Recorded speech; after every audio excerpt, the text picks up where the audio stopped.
Would you know the difference between a pho and a bún bò Huế? In Vietnam, our food always delicious because we cook with love. You know why we are really happy? We eat everything. It's hard to find a thing that we don't eat. This one was mind-blowing. Hi, I'm Justine. And I'm Daryl. And we're the Breakaway Bravehearts. We very quickly came to love Vietnamese food. In this video, we'll walk you through all the different taste experiences we had, ending with the big reveal of our favourite. If we're in Vietnam, we need to eat Pho. Say it again. Pho. So straight away the leaves come out. All mung beans, lime and chili. Thank you, thank you. Come on. But yours is beef balls and mine is rare beef. And the noodles are rice vermicelli. So I went for the beef balls, which is above the end. They can be quite chewy on certain bits. I'm going to try the soup itself. Yeah, that's beautiful. It's a nice soup. Definitely tasty. Pho does have a unique broth. It's made by simmering bones and spices for hours. I can smell the bones. There's a little earthiness. Obviously, from a taste point of view, the spices come through, but Star anise, cinnamon, cloves, garlic, ginger and onion. We've got hoisin sauce. Shall I try it?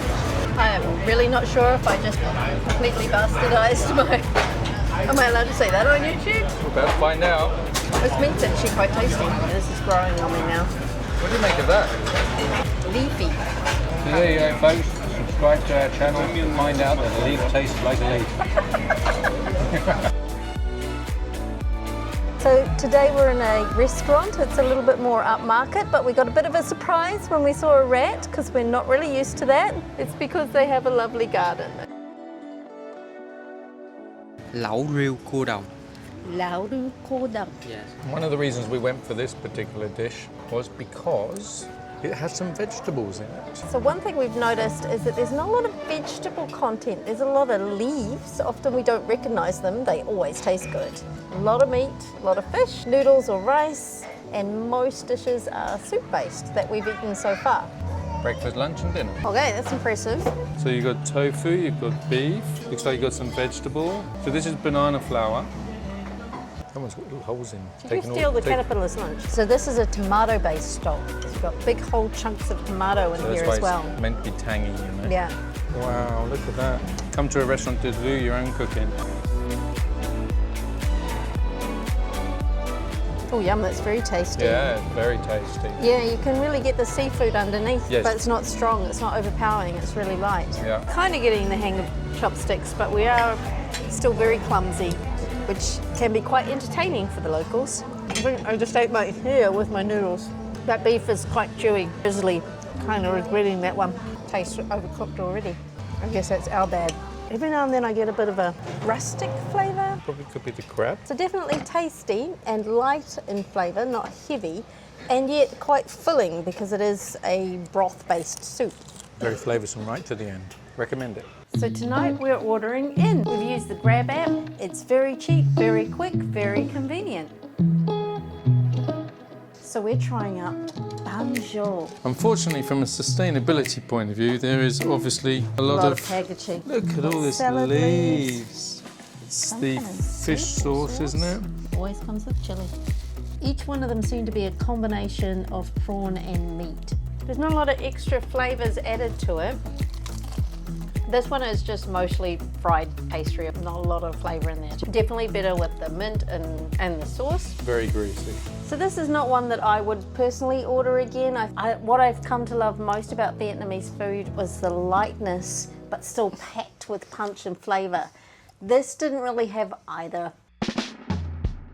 We are in Saigon, which was a massive French influence. So I've opted for Vietnamese style frog legs, which is going to be served up with lemongrass. A pretty damn large bit of frog, and they're nice and hot. These are cooked beautifully. Everyone says it kind of has a chicken taste to it. Maybe a little bit of twist of fish. Sweet chili sauce goes with anything fried. Seems almost like dried lemongrass. It's delicious. You can really see his little leg in there.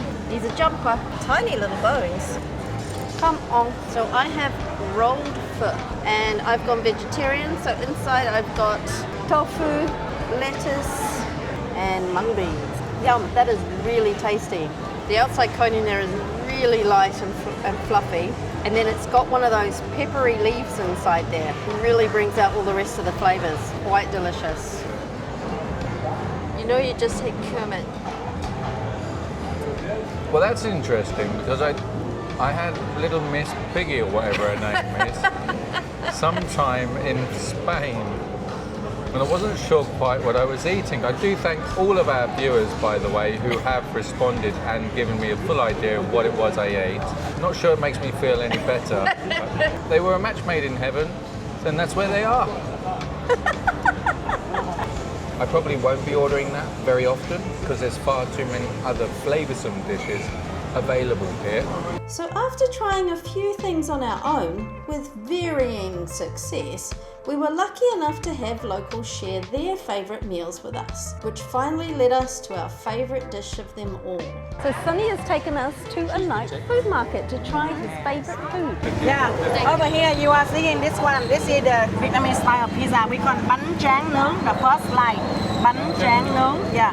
Rice paper, a little bit butter, fried onion, shrimp, dry shrimp. Oh, dry shrimp. Yeah, and meat, pork, and pate from the liver. It's chili sauce, but it's like ketchup. Okay, it's not chili. so spicy. Okay, chili sauce. Yeah. Yeah. Ah, it goes like that. Okay. Lots of flavours going on there. Sweet, savoury, spicy. Not too spicy though. And then you've got the herbs in there as well. Lovely. Got a real nice balance there. Yeah. So something that's very popular here, the influence of the French, you're going to see it everywhere, is basically baguettes or what they call banh mi. She put a little bit of everything in there. So I believe this is a tiny quail egg. So I'm not so keen on the spammy luncheon stuff. This one might be like a chicken sausage kind of thing. The bread is crunchy. It's a nice kind of crunch with the sauce and all the different flavours. We even found a banh mi seller in the middle of the river on the Mekong Delta. So my pork banh mi has egg and coriander cucumber. It's delicious. Coriander Adds to it, right? really good. Clara, our guide on the Mekong, taught us a lot about Vietnamese cuisine, giving us better understanding of the foods we had experienced so far. Are there crocodiles in the... Vietnamese people can eat everything around us, so Yeah. we eat them all. And do you eat those too? Do you know the answer? We eat everything. And it goes into a hot pot. Goes in a hot pot. We live nearby Mekong River. The soil here is really fertile. That is a benefit. We have so many kinds of fruits. Jackfruits and durians are different. Durian are spicier, and jackfruit, the smell is better. We eat the fleshes like fruits, but with the young one, the small one, you can use the fleshes to make fake chicken for vegan food. They cover the guava with some plastic bag to protect the guava from insects, to limit the amount of pesticide. We eat that with salt and chili. This is the dragon fruit tree. One branch like this can produce only one fruit. And we have two types, white one and pink one inside. This is a banana. We can eat the white part inside the body. Right. We have two types of salad. Banana tree salad and banana flower salad. Bánh Crock, mini pancake. We will mix rice flour with the coconut milk and some turmeric. We mix together with some egg as well. And this is the topping on top, pork and mung beans. Yeah. And this is how we cook in the past. Cooking my own pancake. In Mekong Delta, we usually celebrate death anniversaries. Relatives and neighbors, family members often gather together to cook like this. We put the food on the altar for ancestors. Now when you eat, you take a big leaf, like big lettuce, and you put some more herbs inside. And then you put the mini pancake, you roll that, like the way you make spring roll. And you dip in the Fish sauce. When we buy fish or seafood, we just want to buy the alive one. And we see the seller kill the fish in front of us. Still moving. I love seafood. When you come to Vietnam, there's ample amounts of seafood to choose from, and they're always done very, very tastily. What's inside? Ooh, that looks red and hot.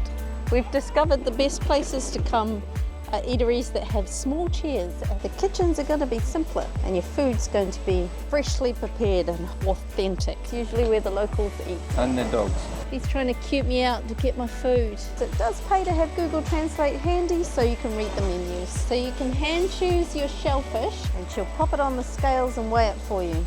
You can choose cook on a barbecue or steam, or with extra toppings like cheese on top of your oysters. Mực. First you need to serve yourself up some sauce. Pop all the ingredients in a rice paper sheet and skillfully roll into a delicious wrap for dipping.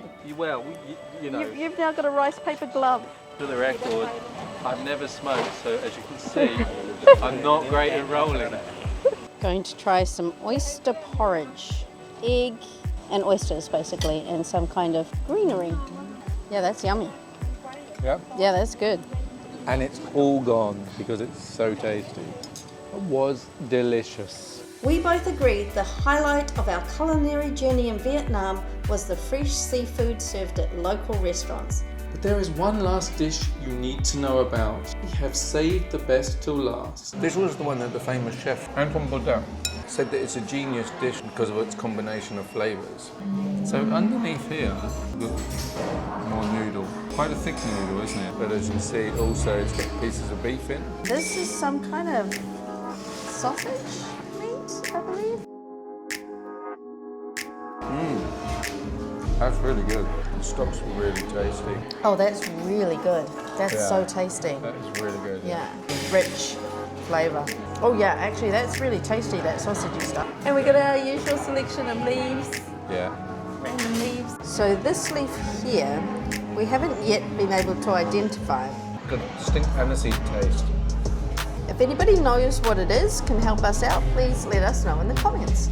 Here we have the sauce. It kind of reminds me of ketchup manis, which we used to have in Indonesia all the time. I'm not sure it's going to enhance it. I think it's going to make it too sweet for me. Interestingly, it adds a tanginess to it. Okay. And because there's a slight bit of tiny little bite in there as well of the chili, it just adds a new dimension to the dish.